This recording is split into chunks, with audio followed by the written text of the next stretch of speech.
Hello and welcome to another session of this series titled The Ladder, Love Letter to My Sisters in the Pew.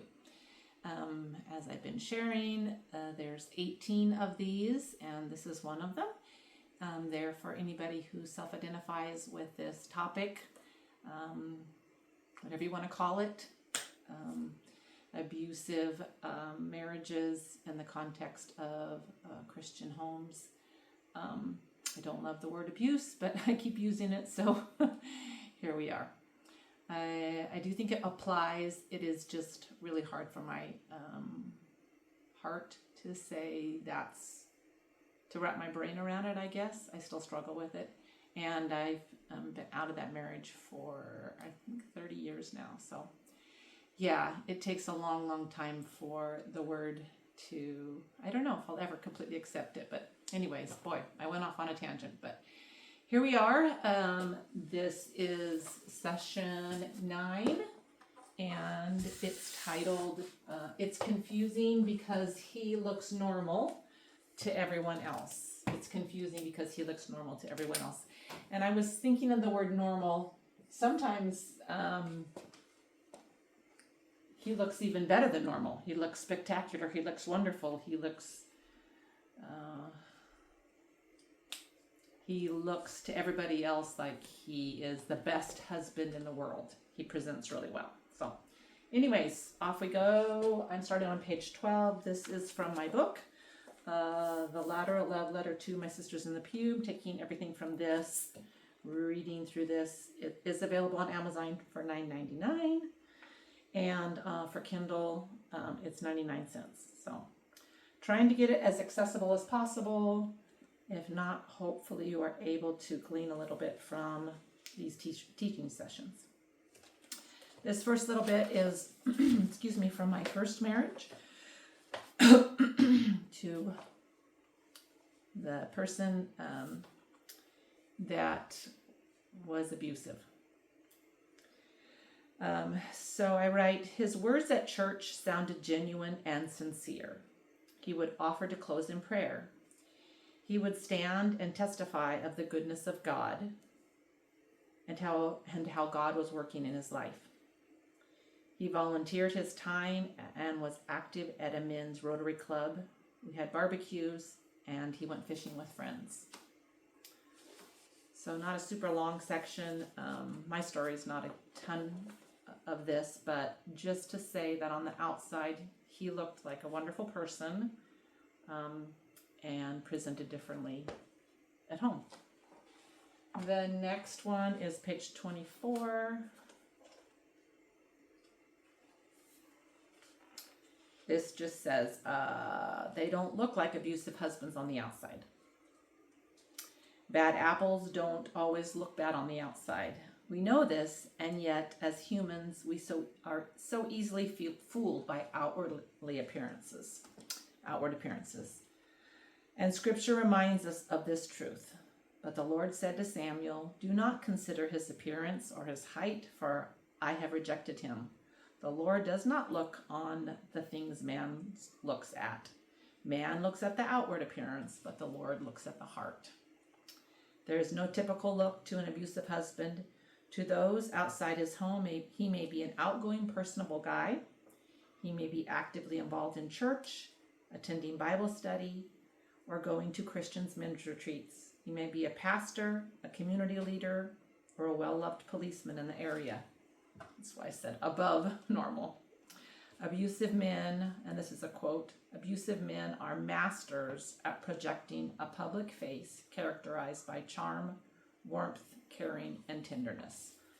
And that's by Brown, which I'll give you the reference to.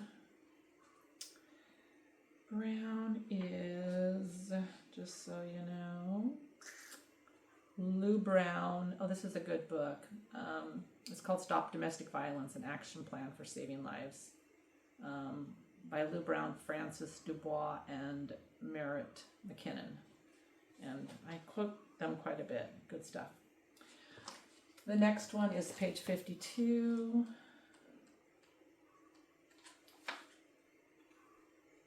Five, two.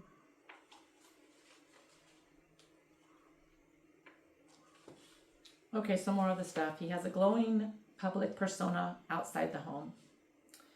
This one area plays a significant role in our ability to rationally move through, excuse me. Let me start that quote again. This one area plays a significant role in our ability to rationally move through acknowledging our broken, controlling husbands and deciding where to go from there.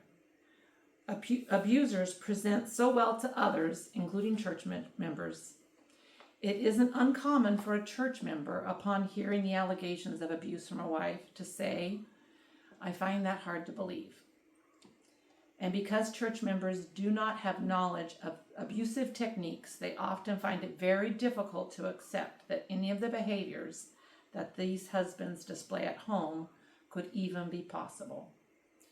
Of course, this is completely by design. Abusive husbands can be charming, pleasant, intelligent, and kind to those outside their home.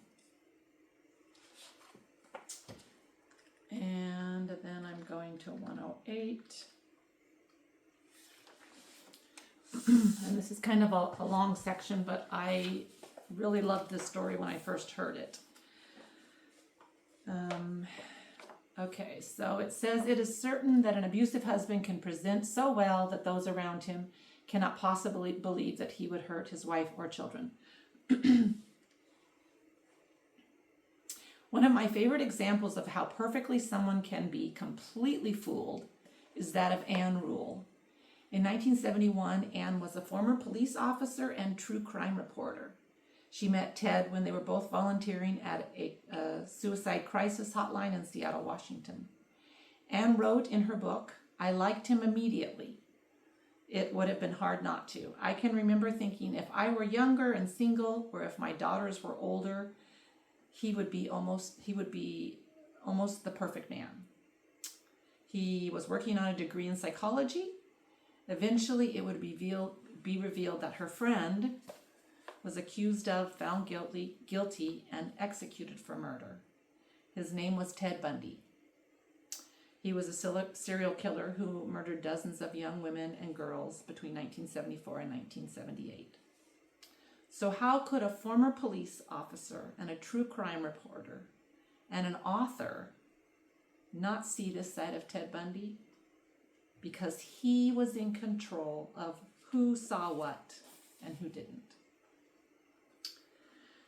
So, yeah, and that's what we have. This is a little more from Lundy Bancroft in his book, Why Does He Do That? And he actually worked with abusive men in counseling for 15 years, and he says that he had to resist being drawn in by the men's charming persona. And goes on to say, among my clients, I have had numerous doctors, including 2 surgeons, many successful business people, including owners and directors of large companies, about a dozen college professors, several lawyers, a prominent yet very mellow-sounding radio personality, clergy people, and 2 well-known professional athletes. And then I have this little bit here. An abuser's goal is to find allies to their cause and cast doubt on the wife's account. The list of people an abuser can potentially persuade to act as his agents is a long one. Friends, relatives, teachers, psychologists, clergy people, police and judges,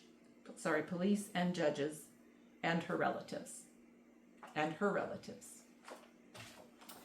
So that just to say, I just wanted you to know, as a sister in the pew, that you can say, okay, this is abnormally normal for men like mine. And I left it blank to say blank men, because I guess it's whatever you want to call them. Ill-willed. Like I said, I don't love the word abusive.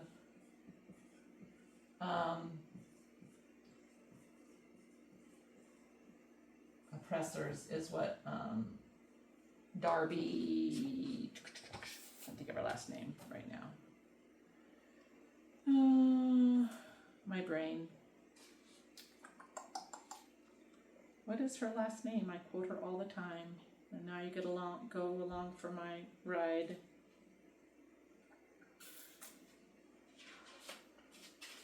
I could have my son edit this out. Darby Strickland, there it is. Darby Strickland does a lot of work on this. She uses the word oppressors.